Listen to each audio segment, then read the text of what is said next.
Hi, good afternoon. I hope everybody enjoyed their breakout sessions and welcome back to the main stage where I have the distinct pleasure to introduce our two speakers, Elie Mystal and Alicia Garza. Elie is the nation's justice correspondent covering the courts, the criminal justice system and politics, and the force behind the magazine's monthly column, Objection. He's also an Alfred Nobler Fellow at the Type Media Center. Mystal is a graduate of Harvard College and Harvard Law School, a former associate in de Beauvoir and Plimpton. Did I get that right, Elie? And a lifelong New York Mets fan. Prior to joining the Nation, and on a personal note, I have trouble even thinking about the Nation without Elie as a part of it. He was the executive director of Above the Law. He's a frequent guest on MSNBC and Sirius XM. Alicia Garza, a co-founder of Black Lives Matter and a director of special projects for the National Domestic Workers Alliance. Her work is featured in nearly every publication you can think of, and she's received numerous awards, including the Sydney Peace Prize, Glamour's Women of the Year Award, Marie Claire's New Guard Award, and was honored as the community change agent at BET's Black Girls Rock Awards. Garza's first book, The Purpose of Power, How We Come Together When We Fall Apart, was just released in October. And she shares her thoughts on politics and pop culture on her podcast, Lady Don't Take No. And with that, Elie and Alicia, thanks for being here and take it away. Thanks a lot. Thank you all for joining us. We're going to talk for about half an hour, and then we will have a question and answer session. So please submit your questions, and I will try to get to as many as we can at the bottom of the hour. I am so psyched to be sitting here talking to Alicia. Alicia, I'd like to say that you are one of the people who actually goes out there and does things. Like I sit behind my keyboard and, I talk a big game. Like you actually go out there and do the game.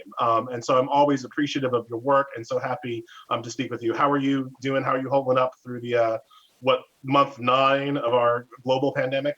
Yeah, well, I'm okay. And let me just say that you are too doing the work, my friend. You help us understand the work ahead and how to avoid the typical pitfalls and obstacles that progressives can fall into. So the feeling is mutual. And thank you so much for having me. I'm excited to be in conversation with you today. Thank you. Speaking of obstacles, so are we gonna get started now? I see. So one of the, every election, there's always a fight to control the narrative of what just happened and what we just saw. One of the narratives that's coming out from this past election is this call out from so-called centrist, so-called moderate Democrats who have decided that it is defund the police, Black Lives Matter, the focus on racial justice. That has cost them, according to the centrist Dems, the election. That cost them seats in the House. That's why, allegedly, we didn't win, various Senate races where we thought we were more competitive. Apparently, it's our fault.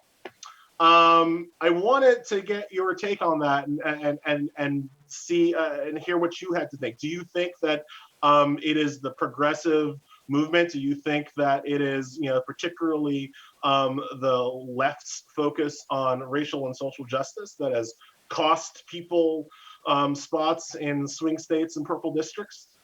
No, what I think is actually happening here is that social movements were able to energize millions of voters who frankly are sick of Democratic Party politics and who really just want to see progress. They don't care about these labels that get thrown around. What they want to see is access to healthcare. What they want to see is access to affordable housing. What they want to see is police being held accountable when they commit crimes in our communities. And these kinds of conversations just kind of show how disconnected our political parties are from the concerns of everyday Americans. I saw all of that hoopla going on, and I just decided that we were going to keep it moving because at the end of the day, I think that it's clear to the Democratic Party that they're going to have to invest in organizing if they hope to hold on to any of these seats. There is a grain of truth in what they're saying. And the grain of truth is that the GOP and the Republican Party, they did use attacks on our movement to attack Democratic candidates. That's a fact. And right now, as we speak, the Georgia runoffs are in full swing, and they're using that same rhetoric. I mean, I have a relative who lives in Stone Mountain, Georgia. He's one of my favorites, and he has been telling me that every other day there's a commercial running about how Raphael Warnock hates puppies or eats his pizza with a fork and a knife. It's just like these people don't have a record to stand on of making any kinds of real and tangible change for people. And so they resort to attacks and they resort to slander. The thing that I take issue with on the Democratic Party side and this narrative around, moving to the center is that this is what Republicans have been doing for the last 30 years. This is not a new strategy, but somehow we don't have any other strategy besides throwing the people who pushed you over the finish line under the bus. I mean, honestly and truly, it's time to change this kind of politics and really transform it. I think a lot of people, everyday people, are sick of this kind of thing. And the fact that we went there so quickly after just pushing this campaign, which we know, was not everybody's favorite over the finish line, is unfortunate. But here's what I can tell you, Elie, is that social movements are gaining steam and we're just getting started. And you're going to see our power in the Georgia runoff, and you're also going to see our power in the first 100 days of this administration. There are a lot of people who, people of color particularly, who swallowed hard when they pulled that lever for Biden, but they did it anyway. And when I look at the, I like to say that, he wasn't my first choice or seventh, but, but was my choice, right? But when I look at at what happened, one of the quirks of this election, with mail-in ballots being counted later or kind of showing up later especially from big cities, than in-person voting. What we got to see dramatically over the first week after the election, how important Milwaukee was, how important Detroit was, how important Philadelphia was. We're certainly getting to see in the aftermath how important it is for Republicans to throw out votes from Black people in Milwaukee and Philadelphia and Detroit. So that is clearly, that has been shown to be the margin of victory for this administration. And I would appreciate a thank you from these people, as opposed to being told that somehow my laser focus on not having my kids shot by the damn cops is their problem in Richmond, Virginia. Just throwing that out there. But the question after that is, given that so many people did, so many Black people, so many people of color did swallow hard and vote for this administration, given that this man, Joe Biden, sat up there on his victory speech, basically, and pounded the table and said that Black people had his back and he will have our back. What does that mean? What did we win? As my father said in a lifetime ago, after O.J. Simpson was acquitted, what's your O.J. prize? Exactly. Why are you so happy? What's our prize? Oh, well, okay, there are some prizes. So number one, in addition to the top of the ticket, we also elected progressive legislators across the country. And so, I'm so proud of people like Cori Bush out of Missouri, Jamal Bowman, who is frankly literally my district. He's literally who we wanted Bill Cosby to be. Right? He's such a good person, and he's a brilliant candidate, and he's going to be an excellent legislator. Nikema Williams, who took over John Lewis's congressional seat. Nikema's an incredible leader. I mean, we did have a lot of wins, and we should celebrate those. And at the same time, I think the other thing that we won is a decisive, and I don't care what kind of op-eds these anti-identity people want to write. The fact of the matter is Black voters everywhere, in the suburbs, in the urban areas, in the rural areas, Black people everywhere helped to push this campaign over the finish line. And so what we won is a sense of our own power. And frankly, the fact that we were being talked about the day after the election, good, bad, and ugly, just shows you how powerful we are. The other thing we won is unprecedented participation. There were more people who voted in this election than any other election in history. And I think what we also won, finally, are roses for our movements. Now, frankly, here's what I know. I know I saw LaTosha Brown in a bus in 13 states over the last like 4 weeks, and she did not get a dime of Democratic Party money, honey. But you know what she did do? Help activate and energize Black voters. And we all saw it. And I don't care what kind of op-eds you want to write. I seen the tape. I have the receipts, and I keep a Dewey Decimal System of them because people are always trying it. So I think we should feel proud. And at the same time, I think that we should also stay focused on the prize. So here's the thing. We have a lot more victories to win. And even though, you know, President-elect Biden was up there pounding that podium, we did see him throw us under the bus a couple times. It's just in the last couple of weeks, child. Just in the last couple of weeks. Last couple of weeks. Last couple of weeks, child. I mean, he's been doing a lot. So here's what I think we can be mindful of. Number one, yes, there is going to be this push to bring the factions together, right? And the factions aren't going to be the Democratic Party factions. They're thinking Democrats and Republicans. And there's going to be a push to abandon our values for the sake of peace. And I think that we've got to be mindful that we cannot allow that to happen no matter what. We did that in some ways under Obama, right? Yeah. And then we certainly did that in the beginning of the Trump presidency, and look where it got us, child. So listen, we are not in the politics of the 1990s. The GOP is not the same party of that era. And we do have to start establishing a floor, right, before we start talking about coalitions and collaboration. Second thing I think we have to keep mindful of is that Trump is still here. And he's got a massive infrastructure, and he don't plan to go nowhere, not at all. So we have to keep our eyes focused on that. I was chuckling at all the things I saw in Wayne County this week. I know Detroit don't play. And when I saw that, I was like, you know what? They don't want this funk from Detroiters. They just don't. So I know the electors change their votes, but we should be watching these kinds of processes in states across the country where they are trying to make this election much more about keeping Trump in power than they are about empowering voters.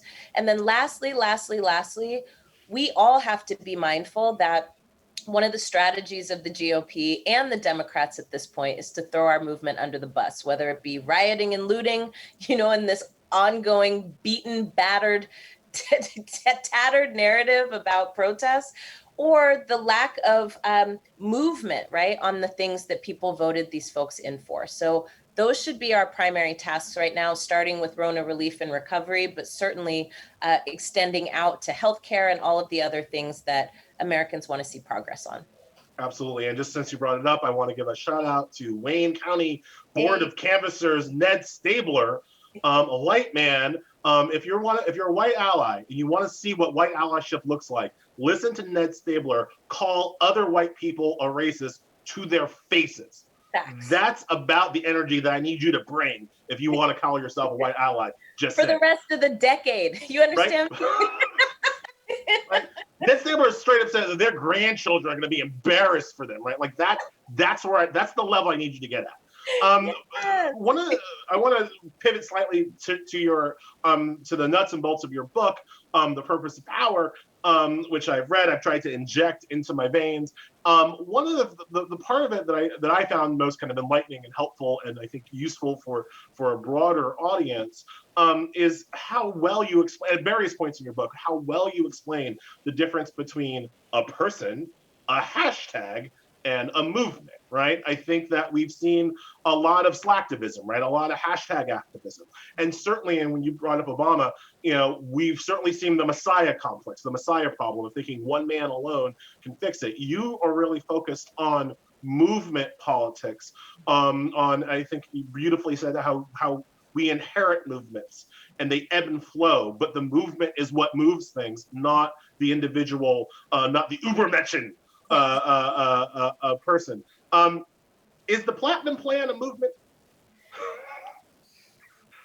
Right. Okay. So one of the one of the things that we don't get to talk about very much is the fact that even though Black people overwhelmingly, Black women especially overwhelmingly, supported the Biden candidacy and support Democrats in office, there is often some slacking from African American males, from Black males, and from Latino males. There's some they don't reach the level of the women in those racial categories, racial labelings. Why do you think that is? And what can we do to reach? And again, I want to emphasize that we're talking about a minority of a minority. We're talking about a very small percentage of Black men who have record contracts, mainly, who who are going to do this. But like, how do we reach those people and get them to be part of the movement, as opposed to kind of parachuting in every 4 years, seeing that things haven't magically changed, and then voting Republican? Yeah, well, I think there's a couple of things, and I'm so glad that you said it's really like a minuscule percentage of the minuscule because the actual story, you're absolutely right, the actual story of this election is that the majority of people of color who voted to move forward, not backwards. And for the millions of dollars that that the Trump campaign invested in trying to break off Black voters and break off Latinx voters, they should have gotten a lot more. So that goes to just show you, right, that we're not stupid. We know exactly what's going on. But here's the conundrum that I think we all have to look at very soberly. The Republican Party went out into our communities with a message, not of white supremacy. They weren't calling for the Proud Boys in our communities. They went into our communities and they said, "What have the Democrats done for you lately?" They pulled a Janet. And you know what? Mm-hmm. For a lot of Black folks, we have to sit back and be like, well, yeah, what have they done for us lately? And the answer is not that much, child. So, I mean, especially when it comes to issues of the economy, and especially when it comes to issues of criminalization, we can scream and holler about defund the police all we want to, but at the end of the day, Black communities and Latinx communities are seeing our families be put in cages over the generations. We are not seeing our wages improve. We're not seeing our economic status improve. And then we're also not seeing movement in Congress around immediate relief and recovery during the Rona. So that message is actually something that resonates across the board. And that is why I was saying earlier that it is absolutely ridiculous that the conversation you would be having the day after the election is called is about language rather than policy and progress. And I can tell you that if Democrats don't deliver in the next 2 years, we're going back to where we just came from, and it's going to be worse because the person who tries to take Donald Trump's seat is actually going to be coherent. Yep, they're gonna know what they're doing. They're gonna stand on the shoulders of an idiot and reach higher heights than that idiot ever could. But I want to press you a little bit on this question of intersectionality, because it's such an important part of not only your personal story but also your book. How do we do a better job of making sure that our movements, our organizations, and our institutions represent the ideals that we want for the entire country? How do we do a better job of not being so white, cis, hetero male dominated in our movements? How do we do a better job of not being so male dominated within our movements of color? Like, how do we do a better job of reaching out to transgender communities and and the larger LGBTQ community? Just how do we do better kind of structurally within our own organizations? Well, I think it starts by actually doing it and not just talking about it. So, one of the things that I have been pained by over the last 4 years is that and I talk about this in the book, like we've adopted right-wing talking points on the left, especially as it relates to identity politics. People say, we have to get rid of identity politics because it's talking about identity that's like splitting us all apart. And for anybody who is like Black or an immigrant or a woman or has a disability, I mean, we don't get to stop talking about the character of our lives. And so even those very statements, right, those very sentiments are built around a world that is centered on white, cis, able-bodied heterosexual people. And so, the first thing is to stop the assault on identity politics. Now, with that being said, should you listen to everything a Black person says just because they're Black? No, but that's not identity politics. That's something completely different, right? That just kind of means maybe you need more Black friends, because then you would understand that we don't all think alike. We're not all the same, all the things. But even more than this, I think we have to start actually talking about power, and we have to start transforming power. And so it is much bigger than like making sure that people are included. And it's actually about making sure that we're building power, right, for people who have been left out and left behind. And in some cases, I think we have to grapple with what does it mean to give up power that was unearned in the first place? And are we having real and honest conversations about that? I can't tell you how many times I hear people say, I want to put more people of color in leadership, but I also want to stay the leader. I'm like, well, it doesn't have to be an either or, but is it possible, right? That you don't, is it possible that maybe you don't need to be the leader? Right? Or like, kind of half-hearted efforts where we put people of color in positions to like educate us about diversity.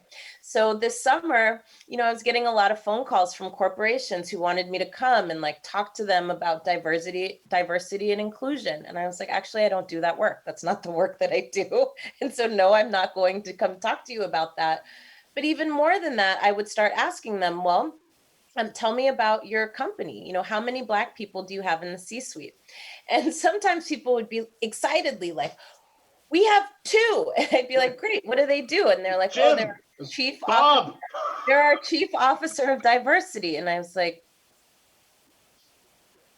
what? What?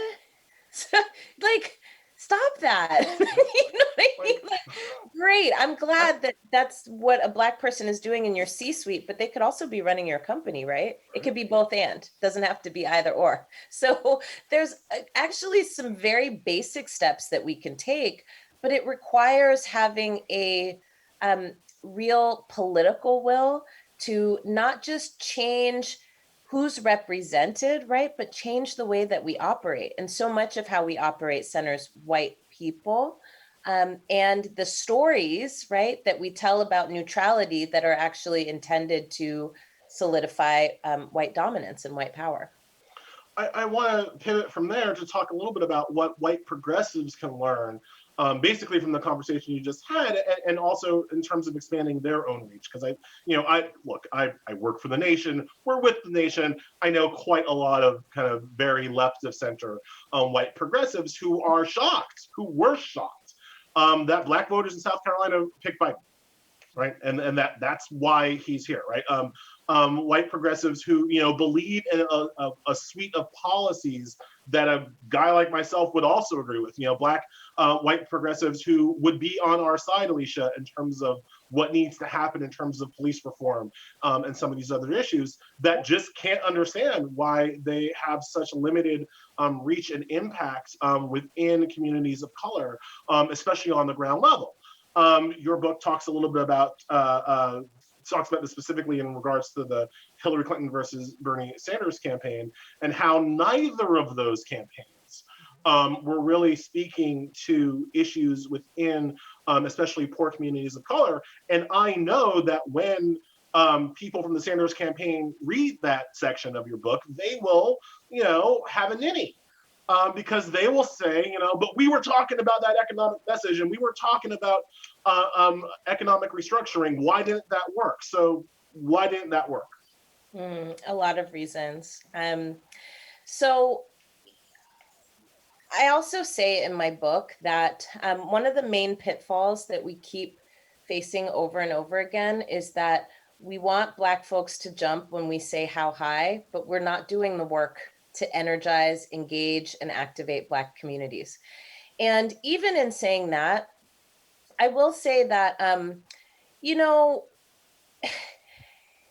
the issue is not that Black folks won't go along, right? The issue is that we haven't eliminated racism. And so we are up against, right? And you're using the example of South Carolina voters. And I gotta be honest, like South Carolina voters definitely understand what racism looks like.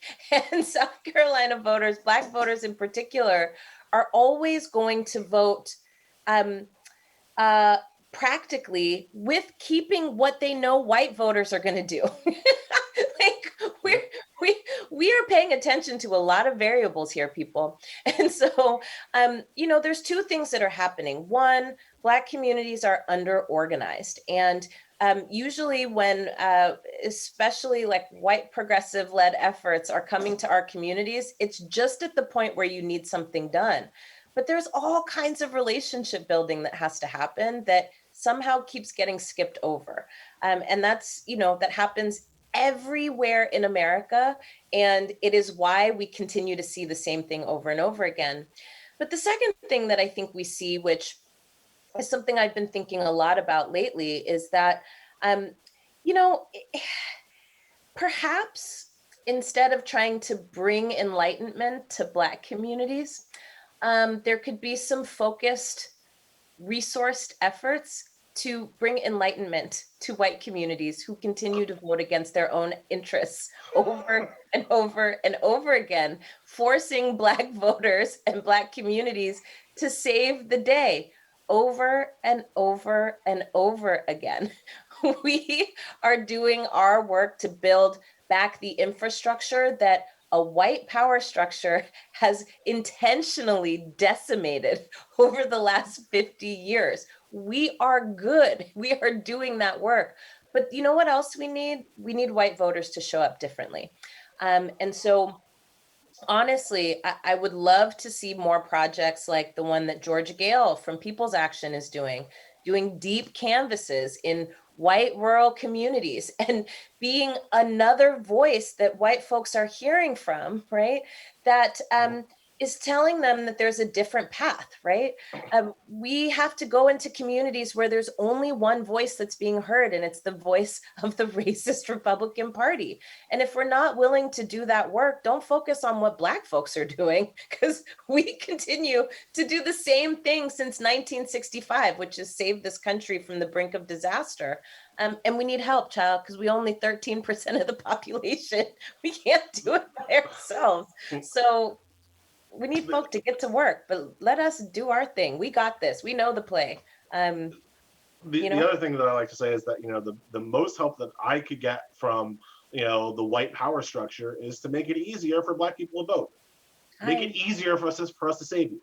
Because the Democratic Party, even when it has controlled power, has not done the things that it needs to do to secure the right to vote and to secure our elections and to end the scourge of voter suppression so that Black people can show up and save their asses every 4 years, as we are apparently required to do. That project would be a lot easier if voter suppression wasn't such an omnipresent thing. We're going to get to questions in a second, but the last question I want to ask you before we open it up to the field, you have a beautiful quote. Solidarity can never be hearing someone's pain and then turning the conversation back to yourself. That's a quote from The Purpose of Power by Alicia Garza. I want you to expand on that a little bit, because one of the things that I feel, one of the other narratives that I feel is coming out of this election in little pockets here and there, is that the Republicans' attempt to cleave other communities of color away from the Democratic base and away from by demonizing the Black community has been successful. Not overall, but in little pockets. You know, South Texas Latinos, right? Cubans in Florida. When you look at the vote for the affirmative action proposition in California, where Asian Americans in California revolted against that and defeated the affirmative action amendment, where you're from. Can you talk a little bit about how just the Republican strategy around that, and how, if there is a way for us to counter that, since it's so clear. I mean, I'll put my view first and then let you respond how you will. Look, the most American thing you can do is to hate Black people. And so when you are an immigrant group coming over, I have part of my ancestry. I can trace it to a farm in Mississippi that was freed by William Tecumseh Sherman. Right, I can go back that far with my lineage. But the other part of my history comes from Haiti. And so I got a lot of Haitian, West Indian family members, and they come to this country. They see how Black people are treated. They're like, I ain't like that, and that Republicans get them that way. So how do we kind of stop this and keep our solidarity together while still focusing on issues that are of particular importance to the Black community? Yeah, well, first and foremost, I think a fair reading of history is that Black people have always been used as a political football in the quest to solidify and secure white power in this nation. And it is absolutely true that whiteness doesn't exist unless there is Blackness. And and anti-Blackness is the fulcrum, right, of white supremacy. So to say that very simply, without the Masters of Ethnic Studies terminology, I will just say this. Everybody is taught to hate Black people and to not be like Black people. And that is true of migrants to this country, right? And it's not just white, it's not just white folks, right? I mean, literally everybody is taught to hate, especially American Blacks. And then we also see the replication of these kinds of systems with some differences in different countries as well. Here's what we're to understand about this. The Republican Party for a long time, right, has used Black communities as a wedge. And not only do they pit white communities and other communities of color against Black communities, but then they figure out a way for us to fight each other. Mm-hmm. And the way that that's able to persist is by not interrogating the story of race and racism in this country in the first place. We tell a lot of fairy tales and fiction about how we got here and why our conditions are the way that they are and who's responsible for them. And sometimes they're well-intentioned fairy tales, but they're fairy tales nonetheless. In my book, for example, I talk about being politicized around race for one of the first times when Rodney King was brutally beaten and South Central Los Angeles erupted into an uprising that literally changed the face of South LA. And, I remember the story of Latasha Harlins, right, who was shot by a Korean store owner, and it kind of, it caught people by surprise, right? That poor people, right, of color would not get along, right? And that it wasn't actually just about police and Black folks, but that also there were tensions between communities. And the only way that we resolve those is by telling the truth about our histories and our presents so that we can reimagine what our futures look like together. And as somebody who's been doing multiracial organizing ever since I started organizing, one of the things I've noticed is that we tell polite fairy tales about who we are, and we ignore the real tensions that exist amongst and between our communities, and we do so to our peril. I tell a story in the book, for example, of how, we would have these membership meetings that, had pretty much everybody in them. And, while we were in those meetings, everybody would be saying all the things that you were expected to say, but it was outside the meetings that people got deeply human. And they started talking about, well, how come all these Mexicans live in one house? You know what I'm saying? Or How come I only see Black people hanging out on the corner? Why don't they want to work? And then if it gets said in a meeting, people go, oh my God, don't say that, it's mean. No, it's their experience. And so you have to actually give context to it so that people don't end up with a racist conclusion. It is true that you see a lot of Black people unemployed, and that's because we've been displaced from the economy in large ways. It is true that you see families doubled and tripled up in houses, and that has a lot to do with our immigration policy, and it has a lot to do with gentrification in communities. If you give people context to understand what they see, right, they won't reach racist conclusions about why that is. And then when we start to talk about telling the right stories, that context can actually it can hold up under pressure. It's the fairy tales that don't hold up under pressure. When things go wrong, like in a community I was organizing in, there was an elderly Asian man who was murdered by some Black teenagers during an attempted robbery. If we had not done the work to tell contextual stories about our communities, that unity would have broken down under pressure. And all of a sudden, we would have been hearing about the N-words and this and then that, right?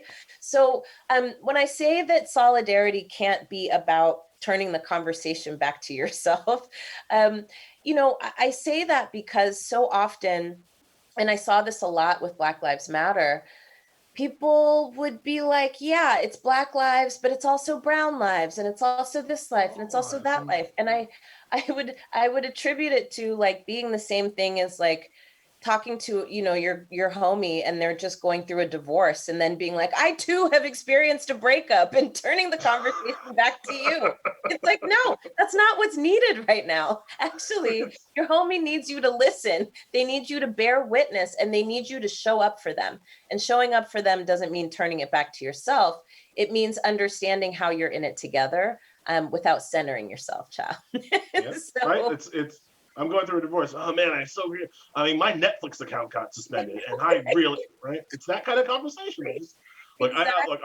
I'm all with you, especially about the issue of just sometimes the quiet parts need to be said out loud so they can be addressed. One of my very good friends from college, a long time ago, one of my still good offline friends, right? He's a guy from Ireland. And one night, we're drinking and hanging out, and and he just straight up is just like, "Can I ask you a question?" I'm like, "Sure." He's like, "Why are Black people in this country so lazy?" I'm like, "What?" Yeah, you're But like, where did that come from, actually? but like then you could start to examine his premise. It's just like, all right, we're at Harvard. Do you see any lazy Black people here? Well, no, not here. But and then you can start to break that down once you're.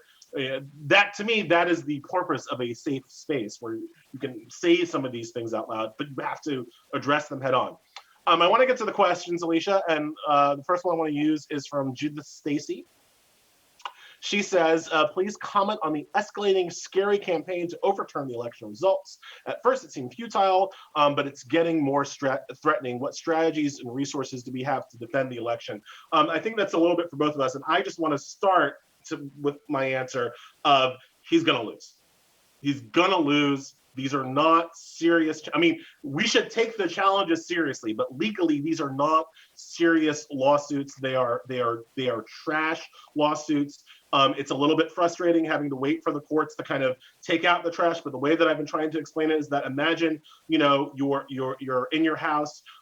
You keep taking your trash out, but you got to wait for curbside pickup day. And it's kind of piling up. And we're waiting for curbside pickup day to take out all of this trash.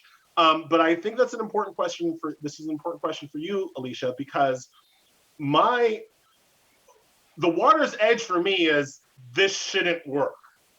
If it does work, if anything does happen, how do we mobilize to tell Republican state legislators in Michigan, to tell state legislators in Pennsylvania, how do we mobilize to tell them that we intend to defend legally cast votes by Black people?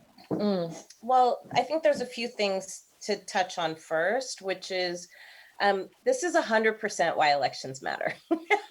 100%. It's about the candidates, but it's also about the process, right? And whether or not the process has integrity. My understanding is that, Elie, of course, you're right about the fact that these lawsuits are not going to turn up much. And the issues with the electors, right? They could not certify the election. That is possible. And then it gets kicked to Congress in this really wonky, kooky process where basically, you members of the House, it's one state, one vote for president. And then for vice president, members of the Senate, it is majority rules, right? So there's like all these steps that are going to happen. And so it's not a done deal what the Electoral College does, right? But with that being said, the number one way to prevent these kinds of shenanigans is to stay present and stay engaged. So here's the thing. If we want to avoid this, there's actually a strategy that we'll probably have to employ of non-compliance, which literally will require not just protest in the street. I mean, that's something that they are expecting, but it will require people of conscience who work inside the government, who make the gears run, to actually say, we're not going to make the gears run. And that is it's a function, right, of the stories that we tell from this moment forward about what's at stake, but also what's possible. So I don't want us to slip into the to the scary stories, because I mean, we've been living in a scary story for not just 4 years, but many years. But what we haven't been living in is a vision for what our future can look like. And that is actually the thing that gets people motivated. It's the thing that gets people to take the streets in the first place. So I really want to encourage us to really invest in the stories that talk about what's possible when we all stand up to tyranny. And we've already done it once. So imagine winning a victory and then letting somebody take it from you. I'm not going to do that. And I don't think y'all are going to let that happen either. But it just requires us to stay present and also to not tell the kinds of stories about this process that make us want to slit our wrists. What are the stories that we can tell that motivate, activate, and inspire us? Those are going to be the most successful moving forward. I just also want to amplify the necessity of non-compliance potentially if this stuff keeps happening. And I would just like to emphasize that the Republicans always have those people. Republicans always can find somebody not willing to do their job. Right now, head of the GSA not doing her job.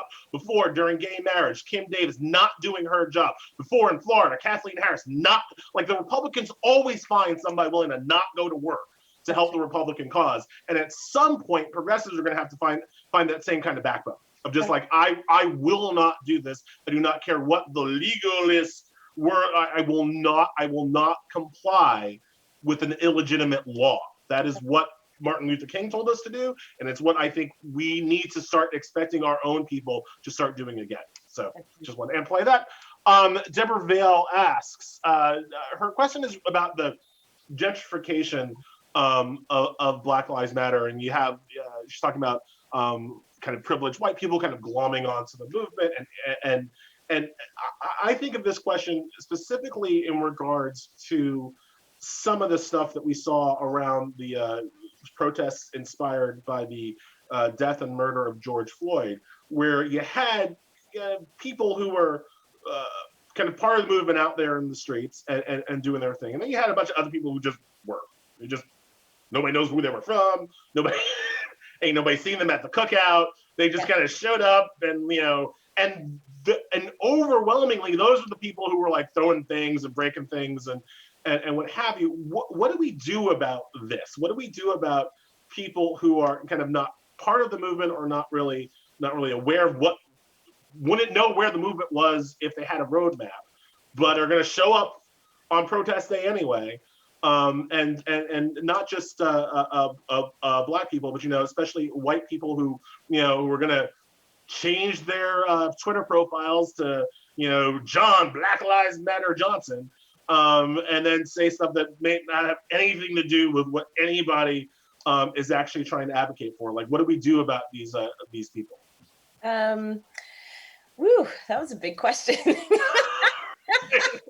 The right answer is fire, but like you can't do that. Well, there's a couple of things. I mean, one, I want to come at this question from two directions because, all of my mentors have taught me about COINTELPRO and how it functioned. And anytime you see a successful social movement that is capturing hearts and minds of millions of people around the world, you better believe that people who are in power, who want to stay in power and who feel threatened by that movement will design strategies and tactics to disrupt that movement. And they won't do it with tanks and riot gear at first. The way they do it is through disruption and delegitimization. And so I always look at what we saw, for example, in Minneapolis and what we've seen in cities across the country. I heard stories from the ground of people saying these people were not a part of protests. They were people who showed up and intentionally were trying to create chaos and destruction. Now, Black Lives Matter is like in our muscle memory at this point, and people who protest know something about protesting, right? It's just, when someone's there for the right reasons and when they're not. The problem really lies in that we support protest up until a point.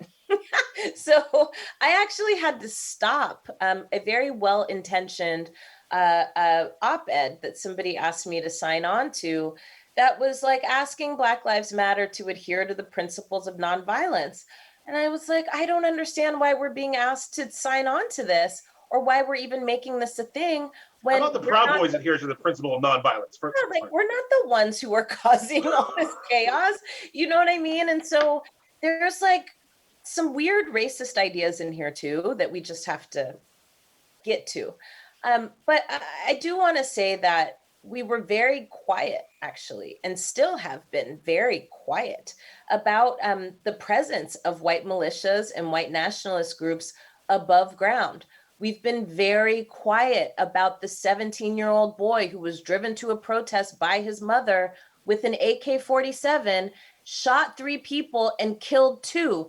And then 2 weeks later, the Republican Party in Wisconsin held a fundraiser and celebrated him. We've been very quiet about that. So I'm like not gonna have no more conversations about nonviolence, child, because you know what? We got this. So there's that. But the second piece that I think is important here is, the more energy and attention that we give to different strategies, different tactics, right? The more of a stage that we give them. Frankly, what I'm more concerned about is making sure that what we are not unwillingly participating in, right, is the delegitimizing of a movement that is shaking the halls of power. And we've got to be very careful about that. And it's like the thing that I want to urge us all, because as well-intentioned as it seems, the greatest threat that is facing this country right now is not the gentrification of Black Lives Matter. It is the activation and mobilization of white supremacist and white nationalist forces and the cover that they've been given by both parties. How do we protect ourselves from that? I mean, I know you think about this deeply. How do we protect ourselves from the people who are coming from us? I'll speak to my own experiences. Like the worst days of my career are when I pop on Tucker Carlson's show, right? Like that. Those are the days that I'm going to get the death threats. Those are the days that I'm going to have to update my Ring neighborhood surveillance system to make sure that those are the days they're going to make me feel bad. Yeah. Like whatever those bad days are, those are the days when I and I'm not necessarily blaming Tucker Carlson, although I kind of am.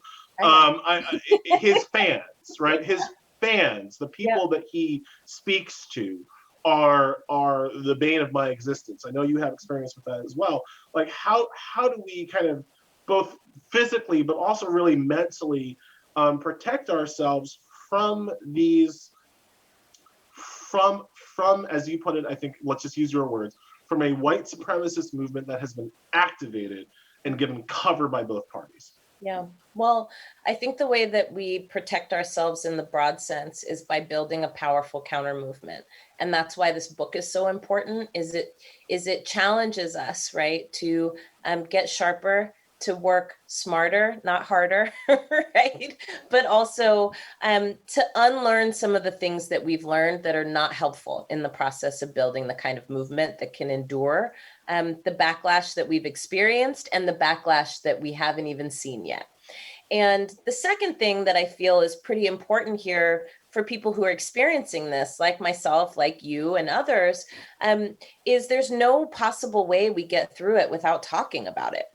Now, I can tell you from firsthand experience, all of us, I'm sure, have had to engage security on various levels, right? I mean, we have to think about things that a lot of people don't.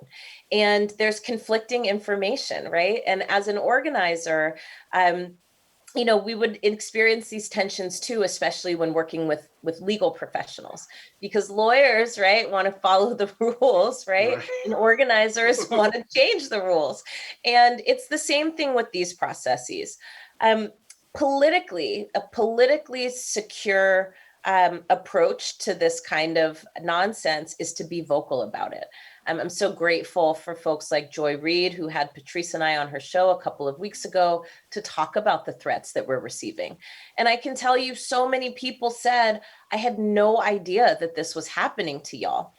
And when we put it in people's consciousness, right, then it actually breaks this notion that these are a few bad apples. I want to tell y'all, I get death threats every day in my inboxes, my DMs, right? I mean, lots of things are going on. And, they're not just for things like saying something that people don't like. It's literally people who are in opposition to your existence, right? And they're being activated on many levels, from the yogis, right? I learned recently that there's a new like intersection between like the yoga community and the QAnon community. And I'm getting, things from people with Buddhas in their profile pictures that are calling me a nigger, right? I mean, like, it's really out there. Yeah. But that's the world that we're living in right now. And we have to take our blinders off and actually see it for what it is. And then for those of us who are experiencing it, so often we do it in silence because we think it's just a casualty of the work that we do. And in this political climate, I think we have to be loud about it.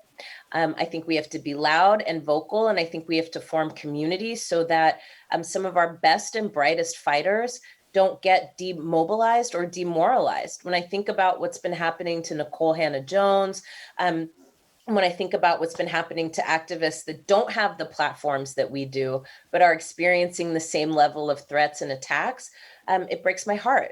But what I think can help intervene in that, right, is by making it more of a public conversation.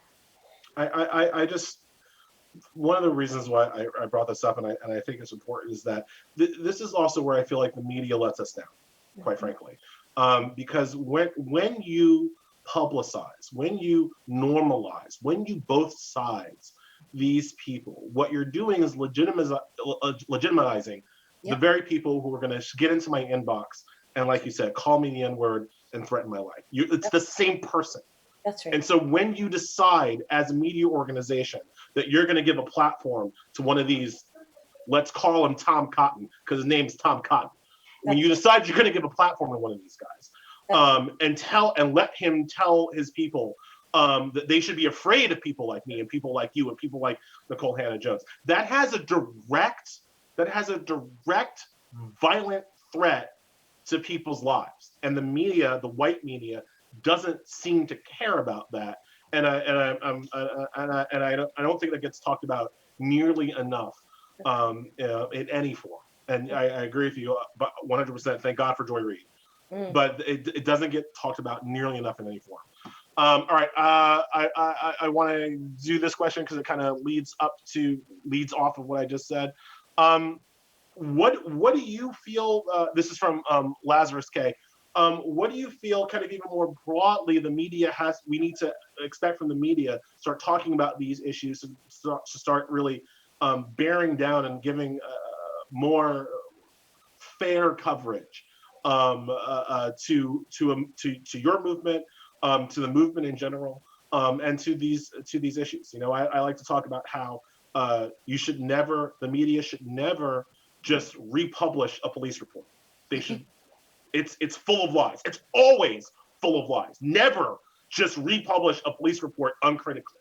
That's a very kind of small bore, like, you know, journalism 101 thing that I would say. What would you suggest the media needs to do?